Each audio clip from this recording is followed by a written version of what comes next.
I would like us to welcome these two speakers to the LSE, and then they will speak for about 25 minutes each, and then we'll have questions and answers. Okay. Professor Zhang, would you like to go first? Right. Which way have you got it in? I thought we okay, you go first, Robert. Yeah. Thanks very much. It's really a pleasure for me to be here. I was very grateful to be invited, and I was so happy that I composed an outline, and I made you all get one. And so you all have an outline handout that I had prepared for you. The focus of what I want to do today is look at China's rise, particularly in Asia. And then I look at President Xi Jinping and his approach to challenging the United States in Asia, but other places too, and what they mean. And most recently, the discussion suggests that they mean a power shift, that China is displacing the United States, and particularly in Asia. So I'd like to look at that, look at China's challenges, but I don't see a power shift. And so I want to explain that to you. I see China still encumbered and limited by a lot of circumstances, which I'll try to explain. I've spent a long time looking at this issue, China's rise in Asia. I've written a number of books, and I had to get a whole handle on Mr. Xi Jinping's policies. It's hard to assess this. The previous panel indicated that sometimes there's a lot of rhetoric from China, but the reality is not so clear sometimes. And so I had to do that for this book. So I have one of my books is this book on Chinese foreign relations. This is the 4th edition. It's hot off the presses. And to do this one, I had to get a fix on Xi Jinping. And so this is my fix on him, and I'm going to share that with you. But it's a part of a long effort that and this kind of a talk that I give to audiences in the United States in particular. Americans get excited about China's rise. Sometimes they get excited because they really think there's a great opportunity. This is, wow, we're going to make $1 zillion with this China rise. But the other side of it, and this is the darker side, which I think is becoming more evident in the United States, is that they say this is a real threat, and we have a real problem here. And let me tell you, I give this talk to calm them down. So just let's calm down, everybody, because when Americans get excited, and I've had a lot of experience working with the U.S. Congress in particular, they make bad policy. It's much better if it's sober, and you don't have to be friendly or unfriendly. It has nothing to do with that, but you have to be calm. And so this is my calm down talk. So I'm going to share this with you, if I may. And what I'm going to do, I'm going to look at how Xi Jinping is challenging the United States. This is fairly serious, and leads many to believe that China thinks it's has the upper hand and is pushing the U.S. Around a bit. And then I'm going to talk about 3 constraints that Xi Jinping faces, that China faces, and they're serious ones. One of these is the situation in Asia. And the situation in Asia constrains China. And so I'm going to go into that in some detail. And then at the end, I'll look at, give a brief remarks on the outlook for Xi Jinping's approach to the United States. Because I see some signs of change in this, which I'd like to share with you. So I'm going to follow the outline more or less, but obviously I'm not going to cover everything in the time allotted to me. So some of this stuff is here for you to read later. So the beginning, the first page, deals with China's power, economic, military power, political influence. But if you turn to the second page, this is where Xi Jinping challenges the United States. And these are the issues that matter. You know, just to summarize why they matter, I'd like you to consider this. You all know the President of the United States, Mr. Obama. He's very deliberate. Have you ever noticed how deliberative he is? And he's very measured, very articulate, and very careful in how he uses words. And he is very deliberative in foreign relations. And so when he dealt with China, obviously the U.S. has differences with China. China has differences with the U.S. He hardly ever talked about these in public for the first 8 years of his administration. Maybe 2 times or 3 times a year he would say something bad, negative about China. In the past year or so, I've counted maybe 150, 200 times he's been critical of China. The frustration level has reached the point where he has changed his rhetoric. He's tougher publicly toward China. And so this is emblematic of what the Xi Jinping activities have done, whether it's the South China Sea, cyber issues, internal repression, and the AIIB, which we were just talking about, and of course the military buildup. You know, you all saw the military parade. Did you all see the Guam Buster missile? This is an intermediate-range ballistic missile that's designed to destroy Guam.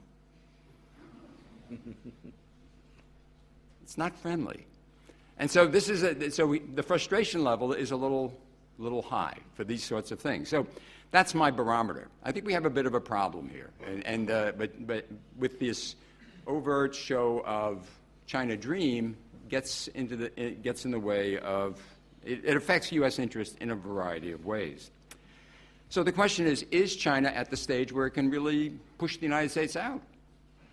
And I say, I don't think so. Now, a lot of people do. A lot of people see a power shift underway right now. I don't. And I want to explain why. And that's, so it's a little, that's why I wrote it down. So you can see the reasons, because I've been working on these for a long time. There are 3 sets of reasons why China refuses to confront the United States. The first is they've got a whole slew of internal problems, and we all know about those. But the impact of those are very hard to measure. How does this constrain China? We don't really know, but they're very important, it seems to me. The second is China's very interdependent with the United States. So if they do bad things to the United States, it's going to hurt China. And I think we understand that. But the third thing that doesn't get nearly the attention it should get is China in Asia. And China is encumbered in Asia. And it's encumbered in a variety of ways, and it's sort of counterintuitive. And yet this is the area that's of most importance in Chinese foreign relations. This book, and just about every other thing I write, points out over 70% of Chinese international activities are in Asia, around the rim of China. This is where it really matters. This is where the security and sovereignty issues are.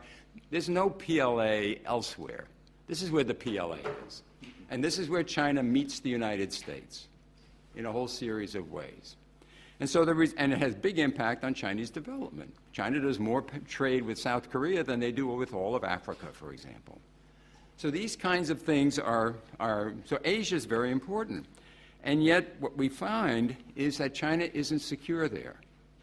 And my argument is if China really isn't secure in Asia around its rim, it's probably not going to be a big, powerful international actor. It's going to be very hard to do that. They're going to have a tremendous sense of vulnerability. And so we need to look at China's relationships with Asia, get a sense. How good are they? How powerful is it? Maybe China is dominating Asia. Maybe it will be the leading power of Asia. And I start laying the reasons why, yes, there's a lot of progress China's made in Asia, but boy, is it mediocre. They've been trying to make progress with Asian countries for 25 years. All you have to do is there's a lot of words here that I use, but the bottom line is measure. China's been trying to improve relations with Japan and other countries. Well, let's say it's not trying to improve relations with Japan, but there are 3 other important countries, big countries in Asia, and Japan's one of them. And Japan's relations with China today are awful, the worst ever. They're getting a little better, but they're the worst ever. India, another very big power. China's relations with India today are worse than they were 10 years ago. Russia, they're closer today than they were 10 years ago. But it's still not so clear. And you start doing middle powers. South Korea. China's relations with South Korea weren't much better 10 years ago than they are today. Australia, same deal. And so China's record here is encumbered. They've been not very successful is what I'm getting at. And so this is why. Well, they have lots of reasons. They have a very bad legacy. The history of China in Asia is awful if you look at the first 40 years of the PRC. And hardly anybody in China knows about this. And so this is a very big liability. And then the second is China's very self-righteous. I come from America. I know what it's like to be self-righteous in foreign affairs. China is worse. China is, no kidding, it's worse. And therefore, when you have a dispute with one of your neighbors, it's never China's fault. You know that, don't you? China has never acknowledged making a mistake in foreign affairs. The PRC has never done this. It's just like my beloved Roman Catholic Church. Exactly the same. They're just like that. So the exceptionalism of China is remarkable. So they're very hard to deal with as a result. If you have a dispute, it's really hard to deal with. Okay. Now, there are lots of strengths that China has in the region, and those strengths are on page 4. Talks about the different economic, diplomatic, infrastructure initiatives, and the military. But these often work at cross purposes. The military seems a little disturbing to the countries in the region. But Chinese limitations are also there as well. And so the military buildup is a problem. The negative legacy is a problem. The strong nationalism is a problem because all the other governments in Asia have strong nationalism too. And so if you have a dispute, it's friction. It leads to friction. And so there are lots of other things that you can talk about. It's an interdependent type of economic relationship China has. And it's win-win formula, which will come into play, and we'll talk about that in a minute. But I want to talk about Xi Jinping's initiatives, because these economic initiatives really look like a big deal. This isn't the first time China's pursued going out economic policies. They've been doing this since the beginning of the 21st century. Big pushing out of investment in a variety of ways. It focused heavily on development in areas that would lead to resources for China. But it's been going on for a long time. And what's the pattern we see here? And sometimes it's loud thunder and little rain. Big announcements, very little deal. Well, what are you talking about? Indonesia. Big country. China, the president promised $30 billion of investment in Indonesia when he visited there about a year or so ago. An Indonesian think tank went back and looked at the previous 10 years of the Chinese agreements with them about various things, and they said it's under 10% what they did. Under 10%. If you do a similar assessment in Pakistan, it's under 10%. And so you have the reality and the action and the rhetoric are very different in these kinds of cases. Why?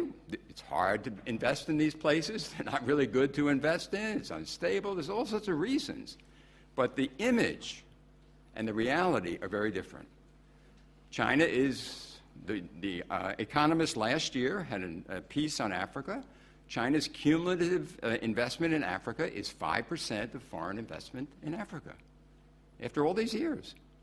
Latin America, same deal. In Asia, it's 10%. It doesn't dominate in investment. And yet everybody thinks it does. And so this is a mistake, and we need to ground ourselves a little bit more. And so you look at these, then other things like what else causes Chinese, did you know that Chinese investments on balance don't make a profit? I guess you knew that. You know, in other words, the majority of them don't make a profit. Of the mining deals the Chinese have, international mining, a lot of this is the mining deals, over 80% fail. These are from authoritative Chinese experts. And then you look at the places where they've had a lot of investment, where they've had a lot of economic influence, and what's happened? Well, sometimes they don't like it. Myanmar. China had this, open field in Myanmar, investment and infrastructure, and the government said, had enough of that. And the influence that comes with this is low. Taiwan is another case. And so, and even countries that are very dependent on China for trade, both South Korea and Australia, send more than 20% of their exports to China. And yet, are they dominated by China? How's China? As I indicated earlier, the relationship with these countries and China today is worse than it was 10 years ago.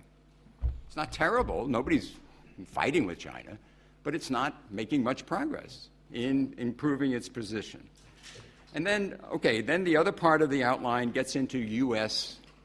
strengths and weaknesses. And U.S. weaknesses, everybody knows those. In the United States, I assume you know them too. You know, we had George W. Bush.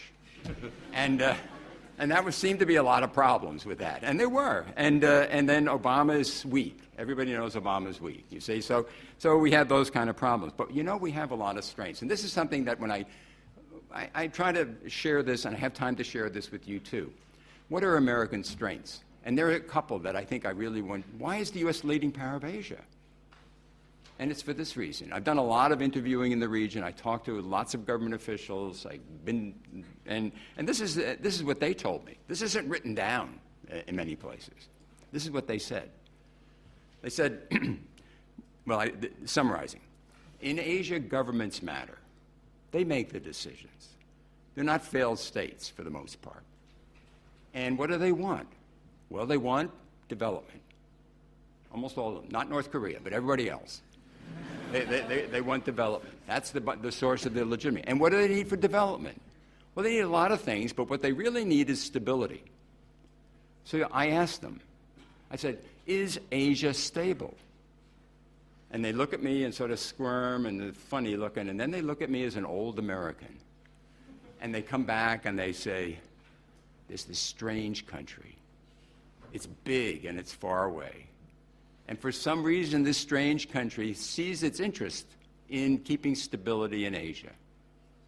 And this big country is willing to spend $100 billion a year to keep stability in Asia. And this country's young people are willing to volunteer for their military and come to Asia and get killed if necessary to keep stability in Asia. No one else will do that. And we need it. So this is my little spiel on why the U.S. is important. Will the U.S. keep doing this? Think about it. When I compare the U.S. to any country in Asia, except maybe for Australia and New Zealand, perhaps, the U.S. is really weird. It is so weird. It's a mindset thing, folks. The U.S. sees its interest involved in this sort of thing. And the country's willing to shell out all this money, and the people are willing to get killed because they see this important for their interest. So that's a big asset. The other asset is the interdependence economically with the United States and the markets of Asia. You all, London School of Economics, you all understand this, and those government leaders all understand it.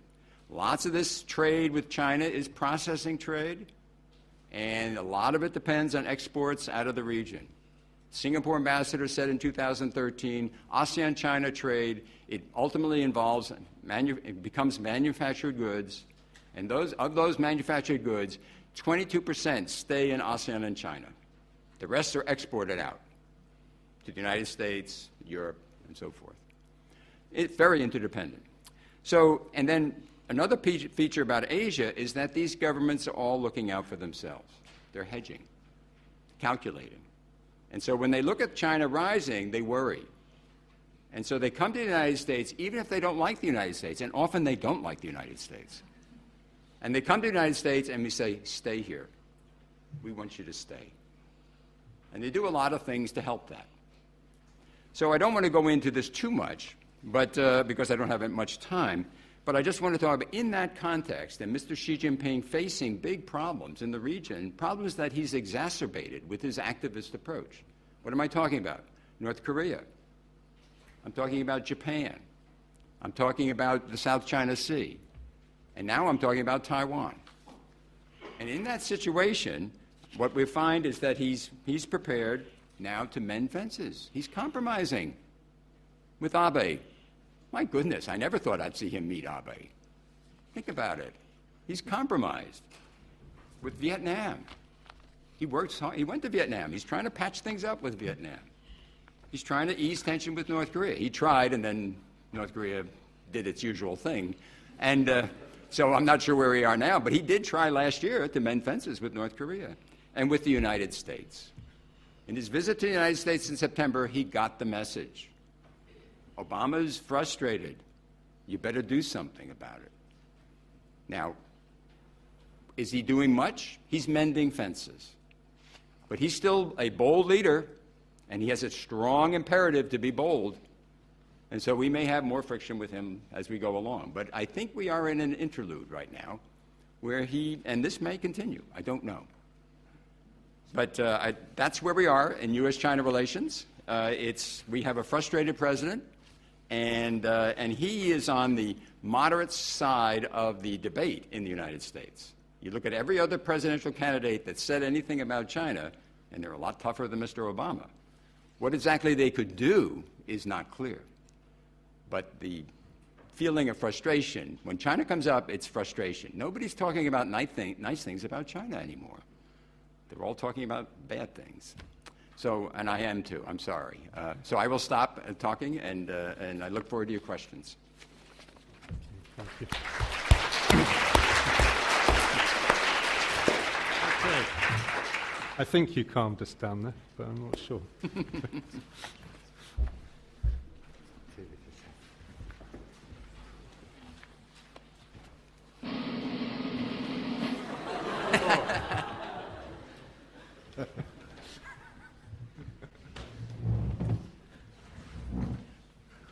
Okay, let me first say I want to thank the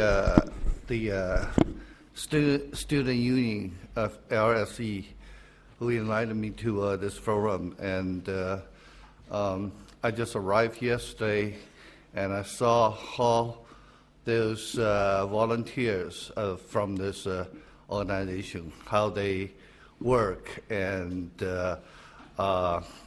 I would applaud for them for their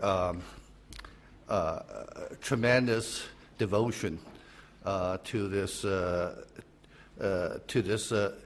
public good cause. I mean, this is a very rare occasion that I saw that a student organization can do such a good job, because they told me that they have run this forum for 8 years now, and this time they told me that they have mobilized 60 volunteers to work for this forum, and as you can see, it's very well organized. So I think we should applaud for them.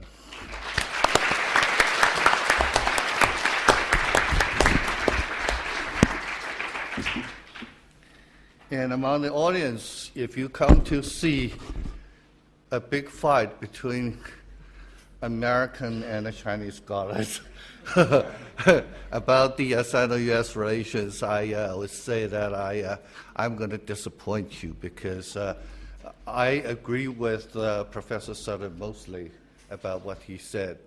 About the Sino-U.S. relations, about the well, I'm sorry to say this, about the negative side or liability of the Chinese foreign policy, and also about American role in East Asia, Pacific East Asia. So basically, we are, on the same wavelength, and I'm going to give you. Today, I'm going to talk about, I divided my talk into 3 parts.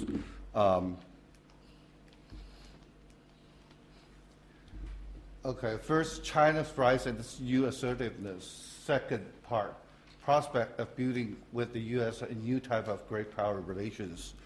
And the third one is China's position on the existing international political economic world. Originally, I prepared this talk in 4 parts. I omitted one because they told me that the time is limited. So originally, I have another part which focus on the truth about China's national power, national capacity, or national capability. I agree with what Professor Sutter just talked about. Talk about that. There's I'm sorry. Did I get it right? No, I think you did, yeah. But So why you They laugh? laugh. They laugh at I thought I got the wrong bottle.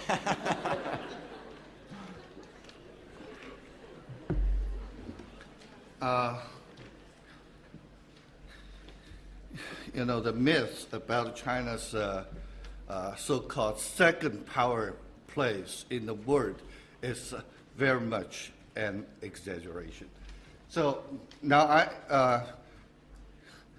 but still you know, it's very, the time is very tight, so I have to run through the PPT with you. I will ask you to follow me to run through all these things. Okay, first, China's rise. These things, you know, these things you're all familiar, so I just, you know, just run through it. Okay, GDP grow very fast, and in 2009, surpassed Japan, becomes the second largest export, overtook Germany in 2010. Become number one in the world. Merchandise trade overtook U.S.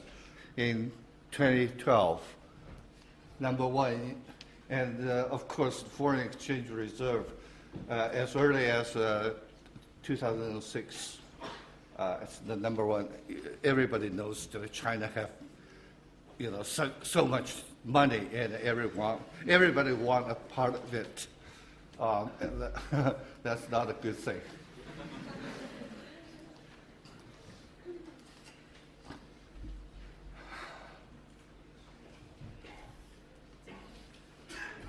So we talk about the assertiveness.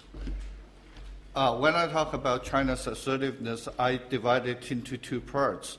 I ask you to distinguish between these two different assertiveness. One is the popular one, and the other one is some sort of assertiveness on the official position.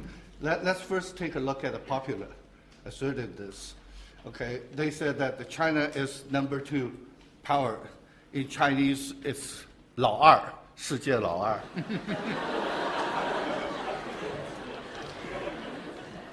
It's a superpower.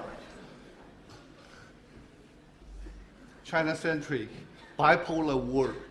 You know, every such phrase, I have the the sources and reference. Just I don't have time to give you all these. And many of these phrases not the invention of by Chinese, but by Americans, like G2, chip.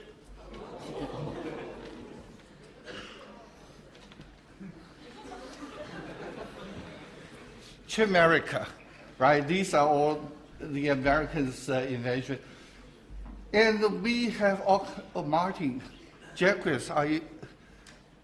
I think he is related to this school, right? Yes, very much so. Is he here? I don't know. When China rules the world, see, it's very sensational, right? When China rules the world, the end of the Western world and the birth of new global order. All right, this is the, this is by Chinese author Yan Xuetong. Unfortunately, he is one of my Berkeley schoolmates. How China can defeat America. I just don't get it. Why you want to, put the oil on the fire?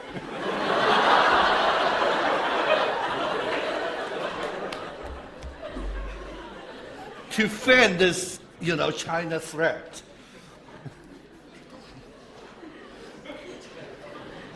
China unhappy, 中国不高兴. The white cosmos is down. 苍天已死，黄天当立.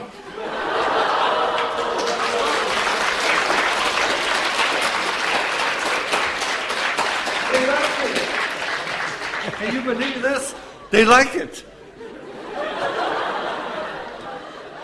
First, we want to quell the villain and appease the law-abiding people. And secondly, we want to manage more sources than what China has got.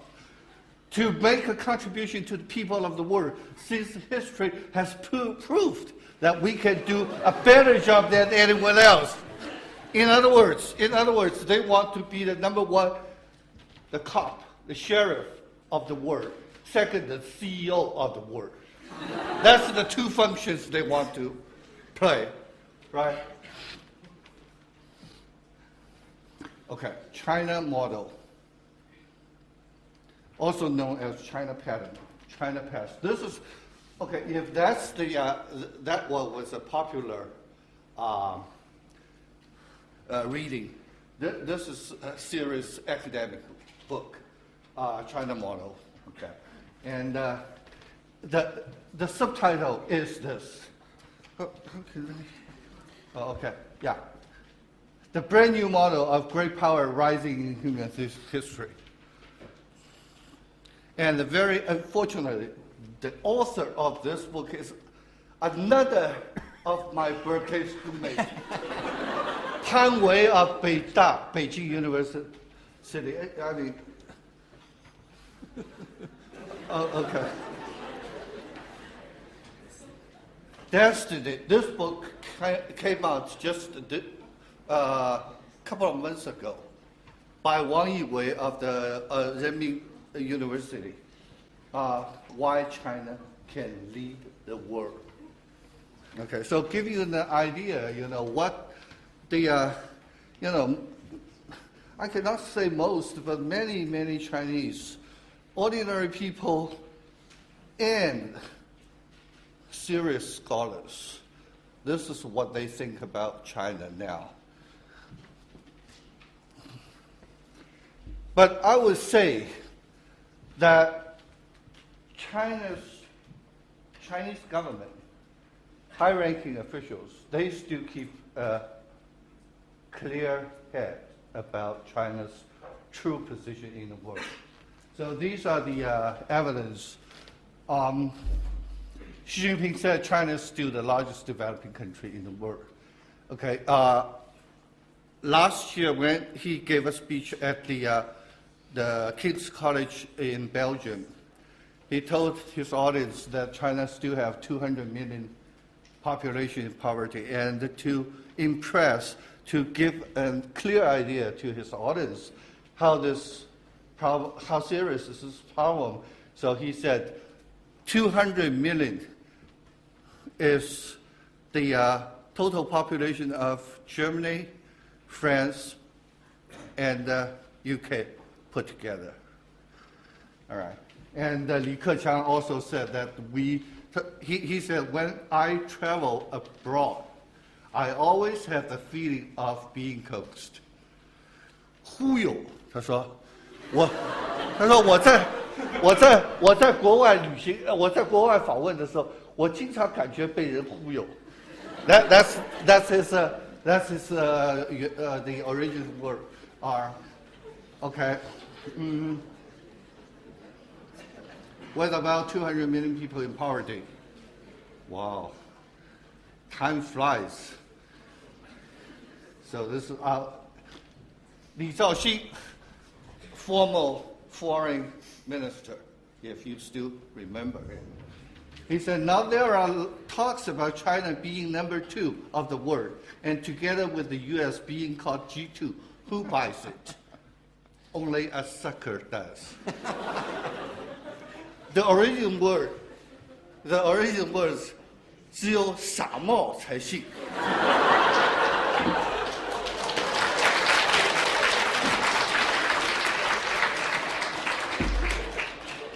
This is my translation. I think 傻帽 just means sucker, right? Do you have a better translation? And 忽悠 just coax. I don't know if you think that's Perfect.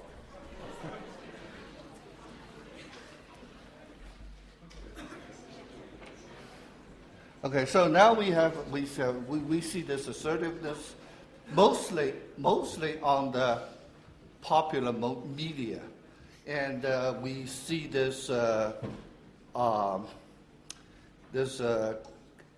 conservativeness on the official end. And so there's debate about the Taoguang Yanghui and okay, I omit this part. I run out of time. I still have two parts, remember. Okay, that's the second part, prospect of building this new type of, how's the question brought up? Because, you know, when China rises and when its capability, the national power gets close to, I said close, but I didn't say how close, but just, you know, it narrowed the gap. When it narrowed the gap with the United States, people think about the historical lesson we may learn from the Thucydides trap. Okay, it's in ancient Greece, there was a war, and the historian Thucydides wrote this book, the Peloponnesian War. And okay, one American political scientist, Graham Allison, wrote this book, and he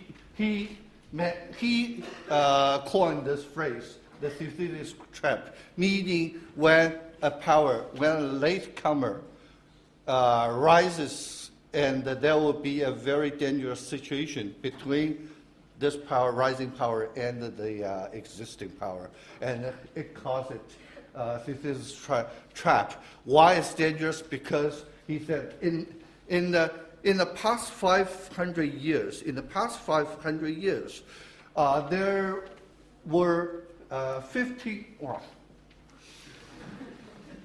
were 50 such similar situations altogether, and 11 of them solved the conflict, solved the disagreement through war. So most of the rising power and existing power solved their disagreement through wars. So that's a dangerous trap. And so the question is that how China and the United States can manage to avoid falling into such a trap. And also we have a hegemonic war theorem.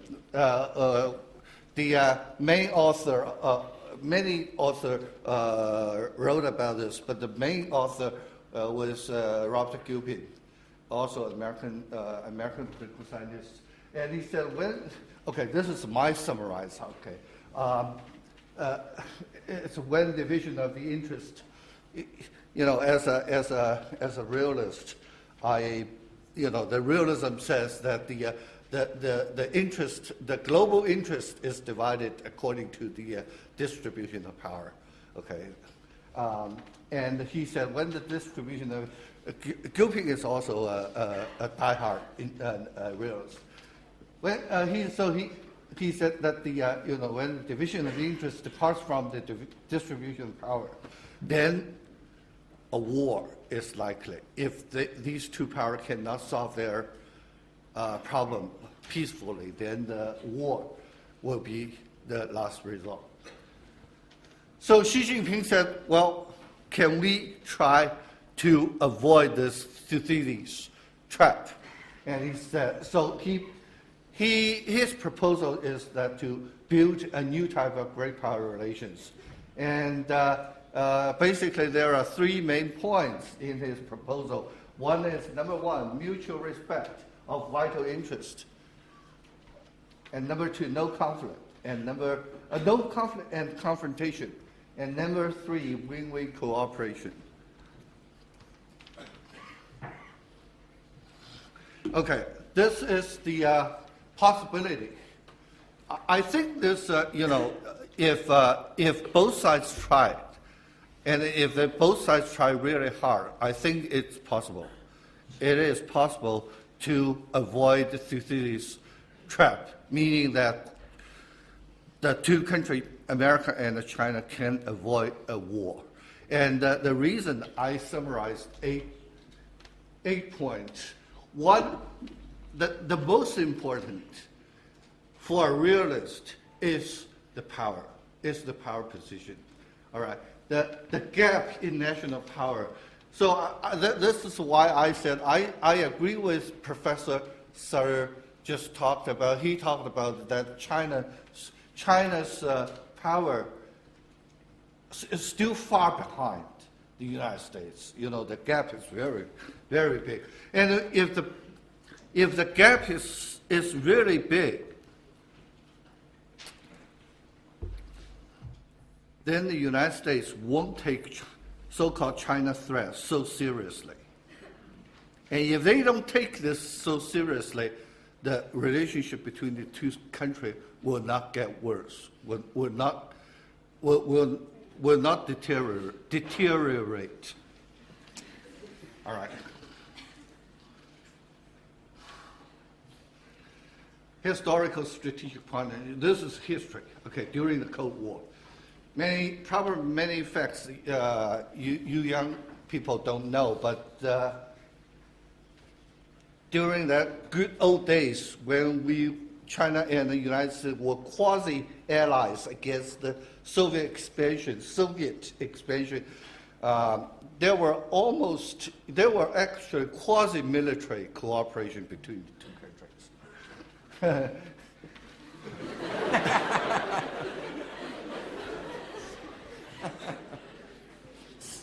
Okay. This is also history. Since opening up, U.S. has facilitated China's integration into the international system. Even America has always emphasized that we want help China to merge into the international system, but we want to reshape its behavior. Okay. All right. Among major international issues, the two powers have no head-on conflict and confrontation. Economic independence, all right. Chinese admiration of modeling after the U.S. This, I think all Chinese are I know this quite well. Chinese admiration of the U.S. Okay, I just give one evidence to show you how. You know, if you put all your money in one country or in one bank, or if you send your children to one country for education, what does this tell you? Need I say more? We two countries have over 100 dialogue mechanisms, more than 200 sister cities, town, city, state, province, and the student. There are 190,000 Chinese students studying in the U.S. and 20,000 American students study in China. Okay, this is the prospect. I look into the future. Mutual assured destruction. Keep this balance of terror, so it eliminates the possibility of major war. Look, this is major. Okay, I didn't say, a minor war or probably, a war in other, armed conflict in other form. That's totally possible. But major war, no, not. And only if the two countries respect mutual vital interests. If China refrains from challenging America's leadership, and the U.S. refrain from containing China's growth, and I think both countries can do this. That's no problem about this. And also, it's important to keep the right pace. Only if China could maintain half-beat slower in its claim of redistribution of interest, and only if the U.S. could avoid procrastination in such adjustment, the power transition process could be peaceful. Chinese nationality may turn out to upset logic of Western international relations.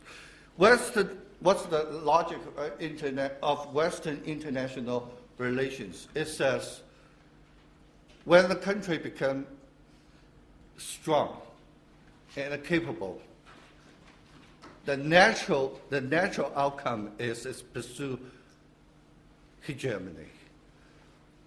In Chinese, we said 国强必霸. But I said, probably not. This logic probably do not fit in Chinese nationality. Because we Chinese all know that we have so many classics teaching the Chinese, don't be number one. Right? You know all these teachings, 枪打出头鸟, 树大招风, 人怕出名猪怕壮. So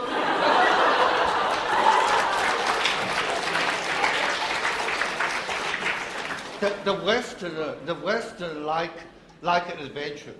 They like pioneering adventure. You know, they want to be number one. They want to be, just outstanding, etc., etc. But China, since you are a child, your teaching is always, don't be too good. Just number two is good enough. So probably I argue when I discuss, Mearsheimer, right? Chicago, Mearsheimer, a true realist. I invited him to Nanking University. I discussed these issues with him, and I agree with him. Oh, I run out of. I finish after I tell you the story. All right.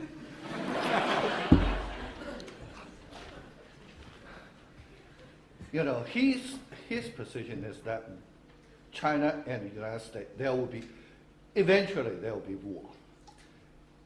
A rising power and an existing power have no way out to avoid the Thucydides trap. And one of his argument is that he said, we know what China wants, years down the way. Even though China is currently probably not strong enough to challenge Americans' hegemony. But sooner or later, there will be one day that China will be in that position, will do that. Why? He said, when I was a little child, he said, my grandmother told me the story. He said, what a goose wants is what a gander wants. Do you Americans have such a thing? He must fabricate it. Never heard of that one. Okay, anyway, goose, by the way, goose is a female goose. Gander, goose is female. Gander is male. So he said, if we know what goose wants, we know what gander wants. Meaning that we know when United States get to to number one in capability, what they did, we can forecast, we can foresee what China wants when its power goes up. I said that's not necessarily true because what goose wants are genders.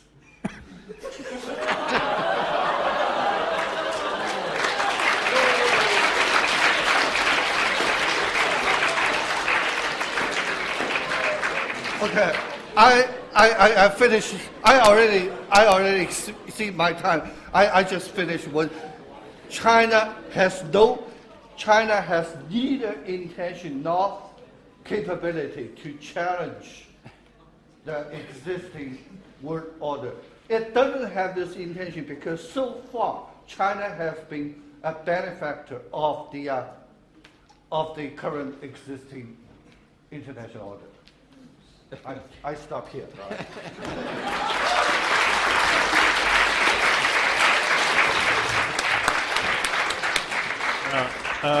Thank you. I certainly feel much more reassured now after that. And, but I'm worried about the University of California at Berkeley.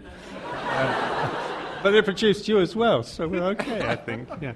So I'm not going to say anything. I think we should just open up to questions now because we've got about 20 minutes or so. So does anyone want to start the ball rolling with a question up there? Yeah, someone up there. Thanks.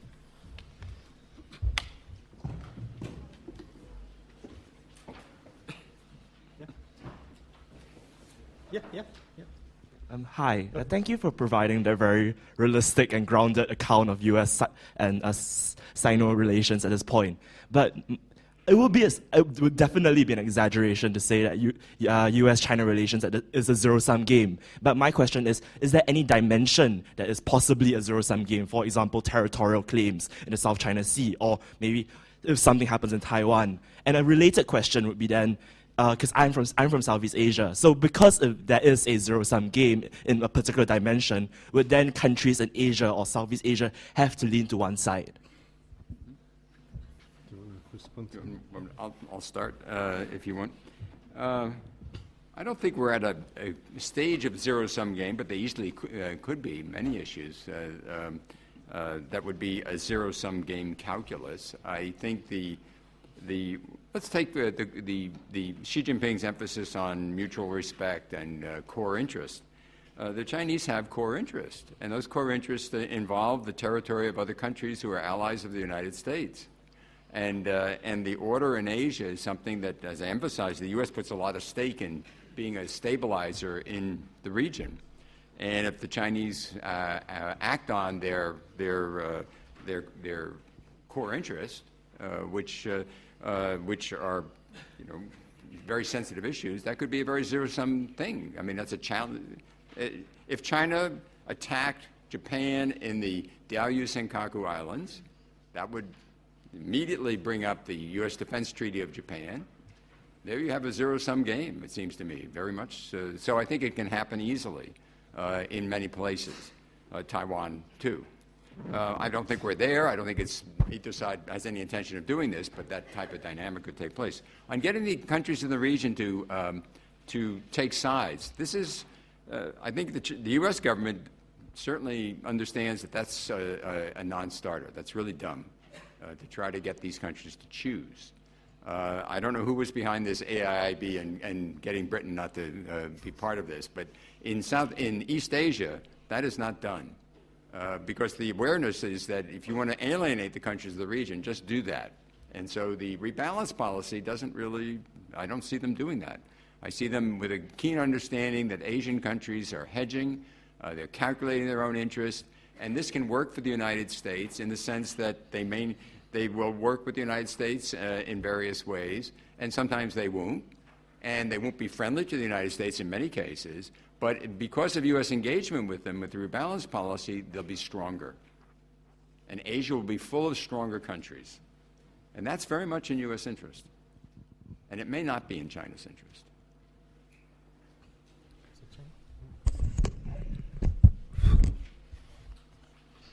I think it's on. It's off. Wait.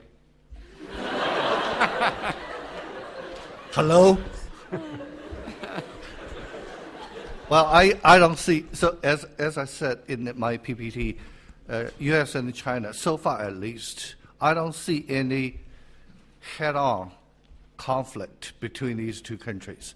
A couple of months ago when, at the height of the southern China crisis, people asked me, so if it's possible, or if it's possible that a war or armed conflict will occur between the two navies, and I said it's very unlikely because my reason is that what these countries pursue in the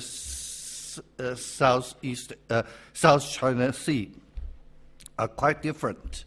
What China wants to feel those sands in those islands, little islands, or what you call it, reefs, right? That's what China did. United States didn't oppose that directly. Only the neighboring countries like Vietnam and Philippines, they oppose this. The United States doesn't have a position on what China did that. But the U.S. sent in their Navy ships there just because to redeclare their free voyage rights. China never opposed to that. So they can do their, each country the Navy of each country can do their job parallelly.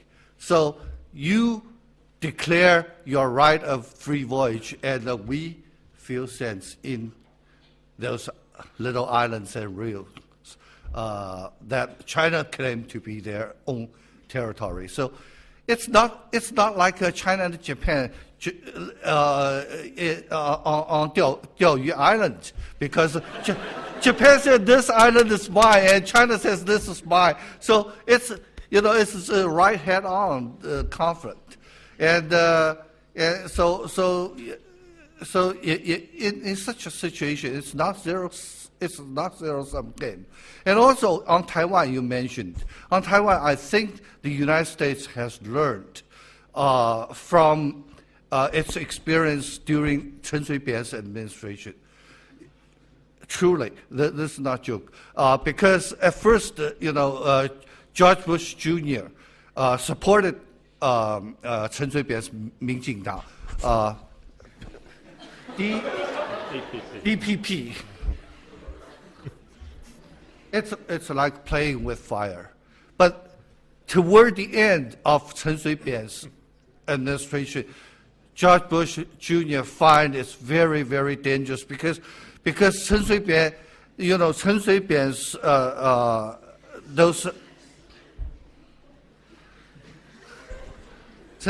those move toward Taiwan independence has approached the bottom line of China's vital interest. And the United States, at that time, United States foresee a very clear prospect that that China use force against DPP. So at that time, George Bush Jr.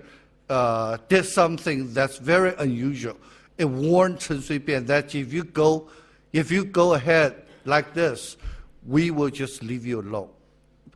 Remember, at the beginning of George Bush Jr.'s administration, he said something that exceed that all the past U.S. presidents promise, because he said he is going to use armed force to defend Taiwan's security. He went so far as to make promise that no other U.S. president has made. But then, less than 8 years later, he totally reversed his position and warned Chen Shui-bian not to go too far. So I think the American government has learned something from this. Okay, thank you. Yeah, sorry. In a minute, yeah. First here and then.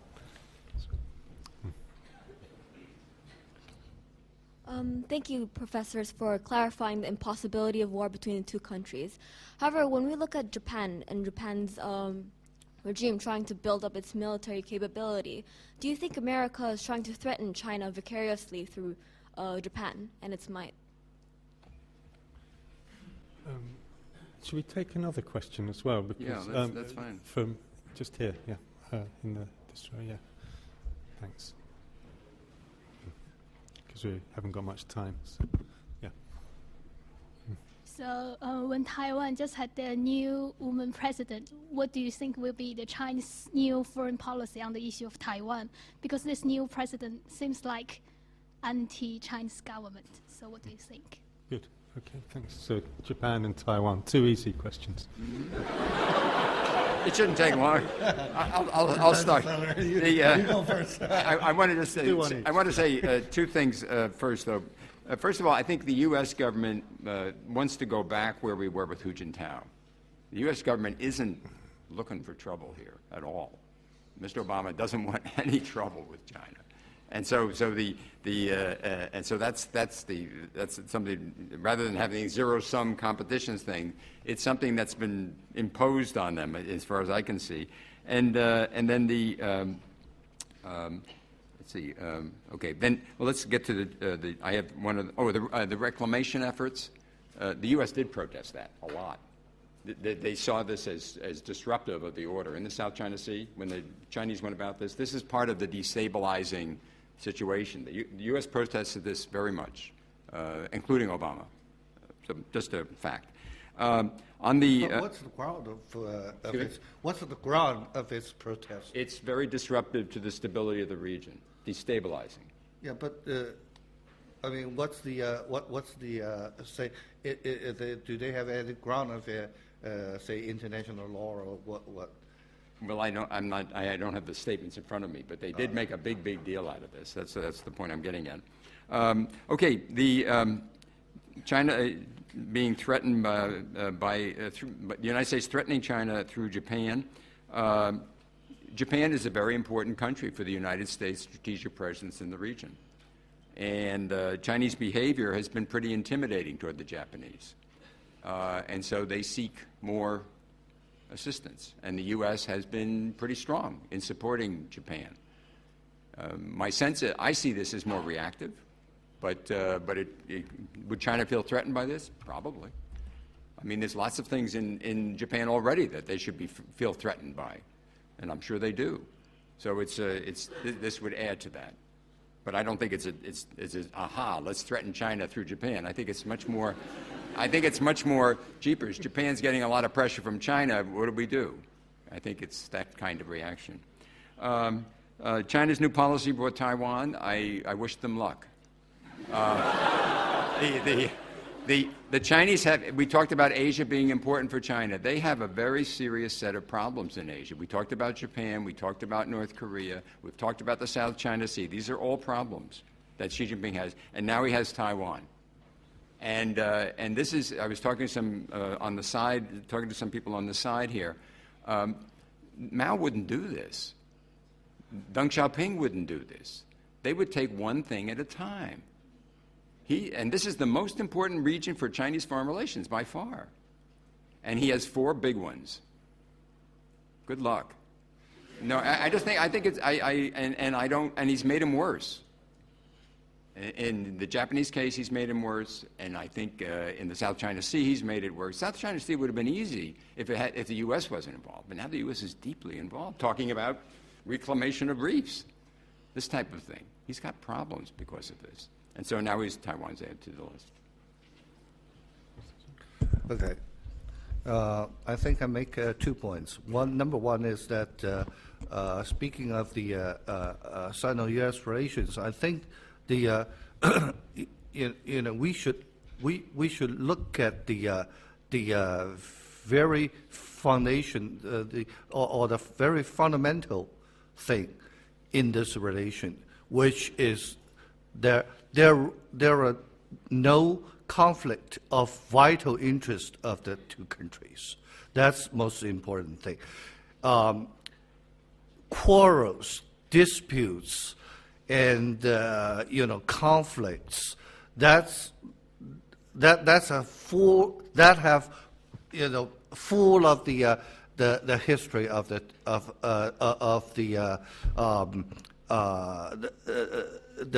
history of the relations between these 2 countries since 1970s. We quarreled a lot, disputed a lot. Some American put sanctions on China for many times and put pressure on China. And China also, in Americans' eyes, China is not cooperative at all, except when deal with the Soviet Union.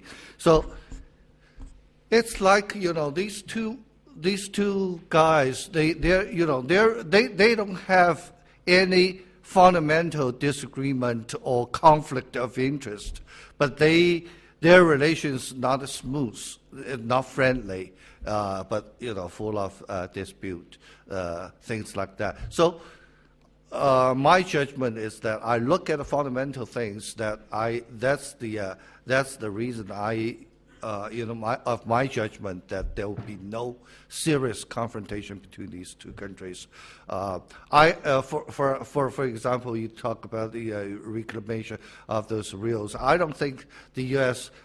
would run the risk of fighting a war with China in the South China Sea just because those reals.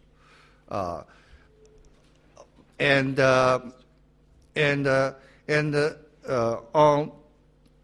Sino-Japanese relations and also on Taiwan issues, I will repeat that I think Chinese government, United States government, and even the Japanese government, none of them wants war.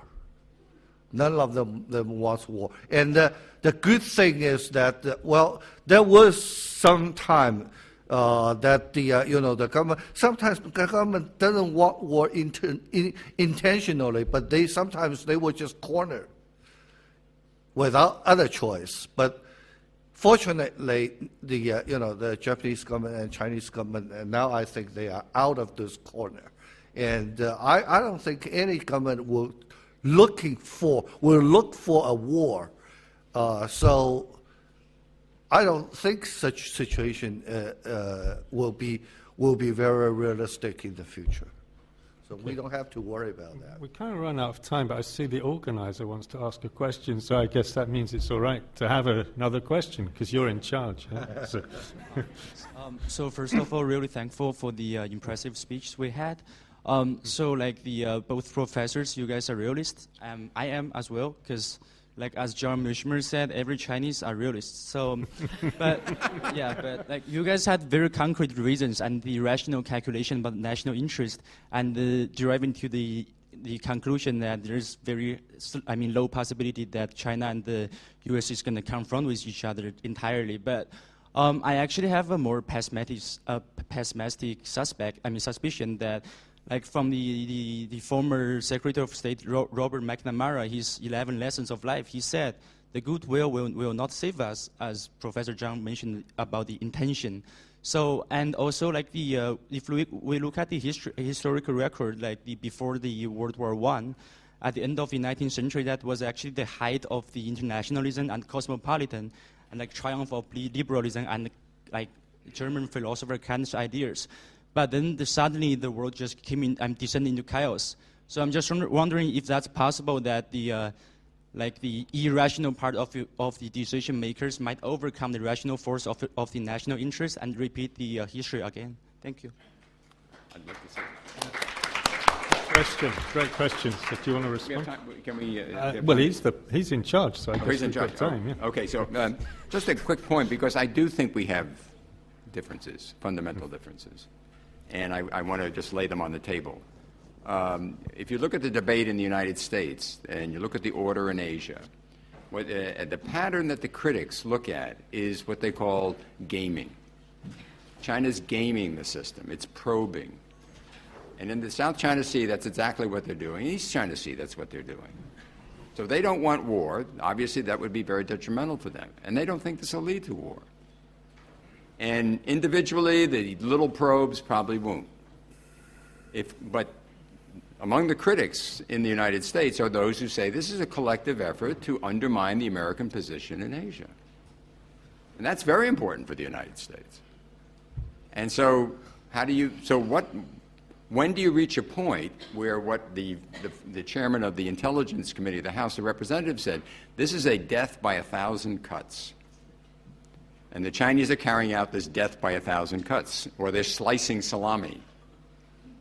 And this is what the Soviets did in Eastern Europe in many cases, for example. And so do we deal with that more directly? Because the broader interest is the American position in the region. and stability in the region. The basic interest is a favorable balance of power in the region. Is that going to go? Is that going to be undermined? Piece by piece by piece. So I just wanted to add to the discussion, because this is a very real view that one sees among the critics in Washington. I put Mr. Obama in one place. He explicitly said, because of this behavior in the South China Sea, the order of Asia is at stake. He said this. So this island building is part of that. So even if he feels that way, and as I indicated, every other candidate is, if they talk about China, it's further away.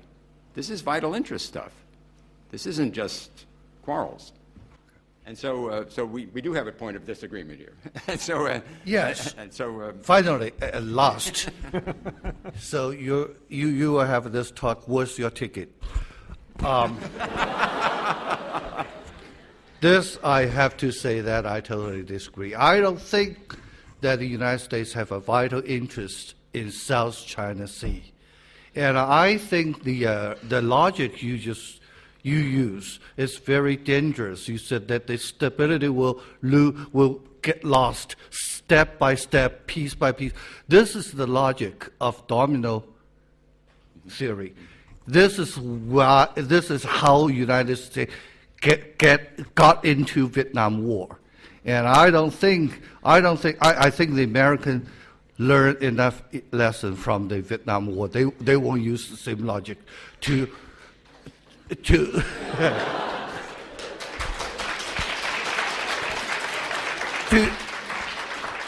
get a major conflict with China just because. See, look, China says, we have this line, this line since the 1940s or even earlier, and we just want to keep these islands. And China now, we even lose more islands to other countries than we have. All right, so it's not that this is a limited claim or demand of territorial. It's limited. And so I don't think that you said that the stability will get lost step by step. So I don't think that I repeat, I don't think there's the vital interest in that area. And I have evidence to prove, well, not prove, but to support my argument. At the height of the South China crisis, two things were going on. One is that the commander-chief of the U.S. Pacific Fleet, the 7th Fleet, was visiting Beijing.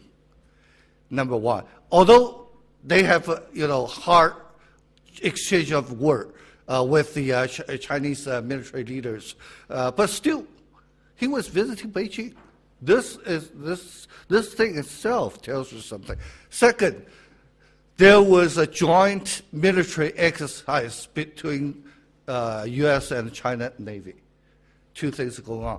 If there is a war, if the two sides were thinking about a possible war between these countries, such things won't happen. And your question, I only say one thing, one short sentence. You said, what I have to admit, the point of view I just present were very optimistic, and I only look at the bright side. All right, but if you say yes, I calculate according to the rational choice, decision making, logic. But you say if in any country some irrational thinking overcome the rational thinking, then we have war. Or other disasters. So, on that happy note, I think this is obviously just beginning to warm up, this disagreement here. I'm still thinking about the goose and the gander as well. But anyway, we have run over time, so thank you very much indeed. It was a wonderful discussion.